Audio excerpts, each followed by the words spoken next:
50-mile radius. Can anyone guess how many hours it took me to drive to Plymouth? 19 and a half. It's a 6-hour journey. So what are we going to do about EVs in the future? Where's the infrastructure? And how quickly is it going to come? And how much are we going to have to change? So there's a trickle charger. I spent a lot of time in midnight in places off the motorways. I came back via the motorways. I stopped at every single service station for 45 minutes to do the ecotricity charge. It's not going to work without a bit of thinking. I know you have a solution. What do you think?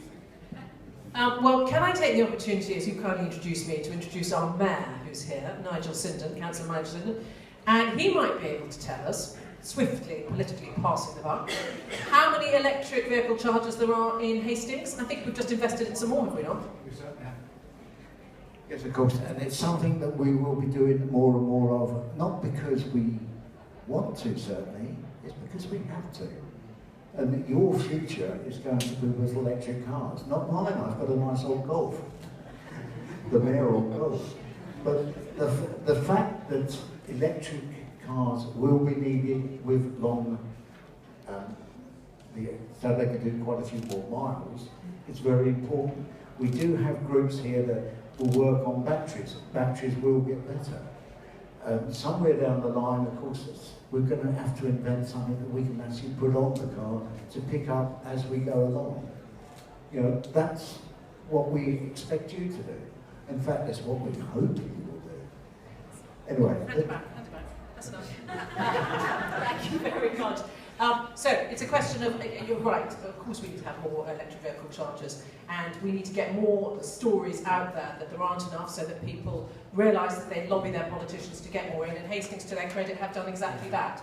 And it comes back to this business of doing the right thing, but also people like yourselves asking, demanding that that right thing is done by their local government and by national government. Because sometimes there's not enough noise around the need to change these things. I mean, when the IPCC, who came out with their report just 2 weeks ago saying that reducing the increase in climate by 2 degrees wasn't enough, it needs to be 1.5 degrees, this was important seismic news and demands a response. It hardly got covered by the newspapers, it hardly got debated in Parliament, and everybody just went about their normal life. And so we do need activists making the request, the demand that these changes happen, not just expecting it to happen without people raising their voices, because politicians will respond to what the population wants. So we do need more. Richard's given us one example. I know there are plans to put more in, and on the news, I think just this morning, there was a group of MPs who said that we need to bring closer the date from which only electric vehicles will be sold in the UK.